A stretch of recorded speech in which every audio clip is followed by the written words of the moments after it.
آج ہم آپ کو بتائیں گے کہ ہمارے دعا کیوں قبول نہیں ہوتی، اور بعض لوگ ایسے ہیں کہ ان کی دعائیں بہت جلد قبول ہو جاتی ہے۔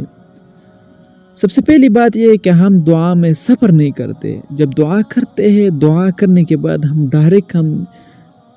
دیکھ رہے ہوتے ہیں کہ ڈائریکٹ وہ کام ہو جائے۔ ایسا نہیں سکتا، اللہ تعالیٰ کی منشا ہے، اللہ تعالیٰ کا ارادہ ہے، جس طرح چاہے تو کر سکتا ہے۔ ضرور نہیں کہ جب دعا کر لے ڈائریکٹ اس پر عمل ہو جائے۔ اللہ تعالیٰ کی مرضی ہے، لہٰذا اس کو اللہ تعالیٰ کی مرضی پر چھوڑ دینا چاہیے۔ اور بعض دعائیں ایسی ہے کہ جس کا صلہ دنیا میں نہیں ملے گا بلکہ آخرت کے لیے اللہ تعالیٰ چھوڑ دیتے ہیں، تو لہٰذا آپ جلدی نہ کریں۔ اللہ تعالیٰ کے کچھ ایسے بندے ہوتے ہیں ان کی دعا کبھی بھی رد نہیں ہوتی، اور ایک حدیث کا مفہوم میں بتایا کیا ہے کہ 3 لوگوں کی دعا رد نہیں ہوتی۔ سنن ابو داؤد کی حدیث ہے، سب سے پہلے انسان جس کی دعا رد نہیں ہوتی وہ مظلوم کی دعا ہے۔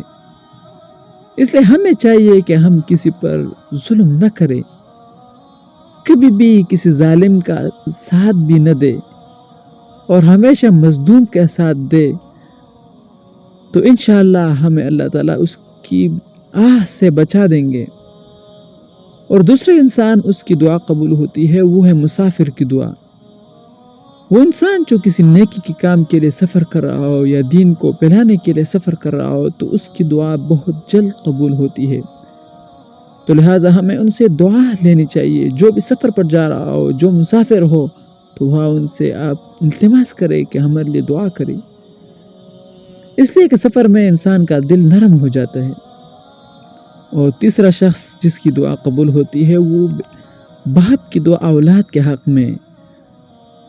تو ہمیں چاہیے کہ ہم جب بھی کوئی کام کرے اس میں والد سے دعا لے کر وہ کر لے۔